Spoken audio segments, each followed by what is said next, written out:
If there was a better way for you to persuade people to take an action, start or stop acting in a certain way, or simply get someone to see a different point of view, whether it's in a video on your YouTube channel, for a speech at a public meeting, or for a speech in school, and not quite sure how to go about it, I think you'll find what you're about to see and hear quite useful. The purpose of the persuasive speech is to convince your audience that your point of view and your opinion on a topic is the best one. Another purpose or goal of a persuasive speech can also be to get someone to take an action on something, or to get someone to start or stop a behavior through the presentation of evidence and proof that's presented in a logical sequence along with a specific call to action without coercion or manipulation.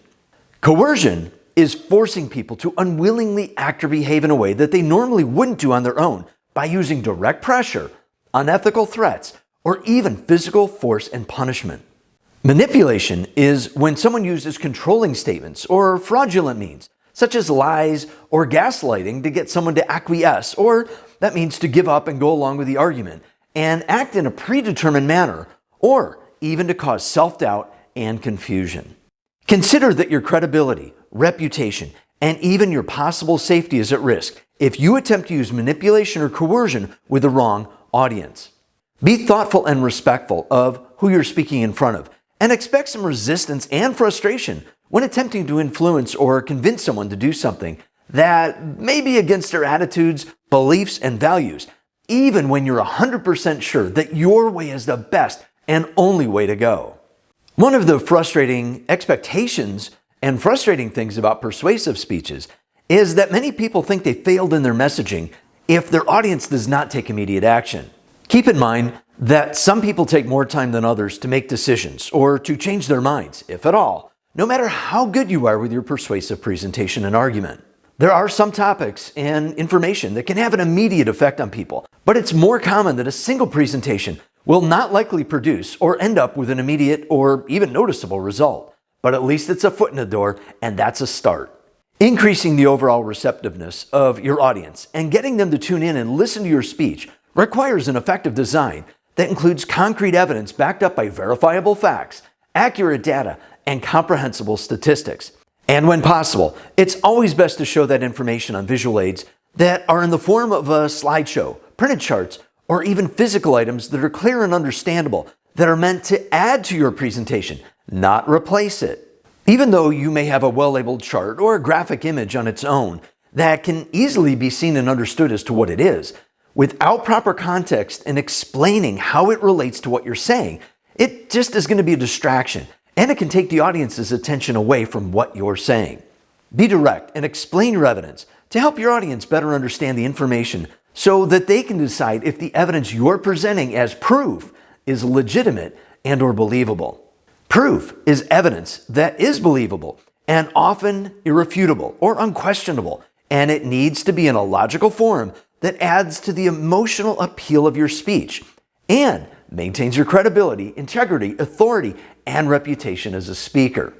However, all your evidence and proof will become totally useless if it's not organized into a sequence or a proper structure that can lead your audience in a way that builds upon each statement, thereby making your persuasive message that much easier for your audience to agree with and act upon.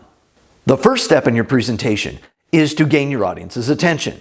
If you need to dive deeper on how to effectively grab your audience's attention, you should watch the video linked in the description that will provide you with some good advice on just how to do that. The second step is to create and arouse a sense of need that something needs changing by describing a problem or an issue or an action that you want the audience to take. This can be done with a simple rhetorical question or a bold statement that illuminates a common problem without insulting anyone's intelligence or ego. The third step is to offer a better way or suggest a solution that satisfies the audience's needs that you're now making them consciously aware of. This means that you are providing answers and revealing benefits that your audience can use for their own personal gains. The fourth step is to help your audience visualize how your ideas can make a difference in their lives if they act the way you're going to ask them to. Simply said, once someone can imagine themselves doing and benefiting from the information you're giving them, it makes it much easier to get them to agree with your point of view. The final step is one of the most crucial, and without it, the entire persuasive presentation will collapse.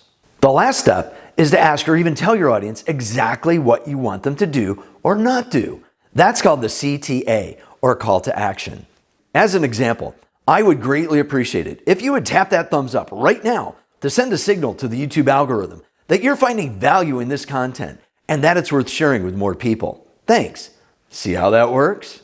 To further strengthen the persuasive speech, you should also provide good examples to help your audience understand further why they should act. You can use factual examples that are based on real events and situations, and if possible, can or should use something that your audience members may be experiencing or something they may know about, but just haven't acted on it yet. This is another reason why you need to know who you're speaking with and what motivates them to act or not to act. You can use a hypothetical example that is made up, but one that is still believable and somewhat realistic.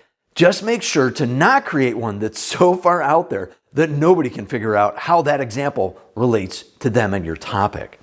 Another great way to present your evidence and state your case is to compare or contrast two things to help point out their similarities and or their differences. You can use comparisons to emphasize what it means to have something and then describe what the consequences are to not have that thing. Think of this in terms of your health, money, and time. Without good health, you'll spend all your money and time trying to get it back. If you have good health, you can earn more money and have more time to spend it on the things that you want to spend it on. And that can be priceless. If you found the information we just went over on persuasive speeches to be valuable and or priceless, I think you'll find that watching the videos in this playlist can provide you with even more great tips, ideas, and examples of how you can boost your ability to come up with, create, and deliver a higher level of successful public speeches. And if you haven't already subscribed, make sure to do that now. That was my call to action. Enjoy, and I'll see you online soon.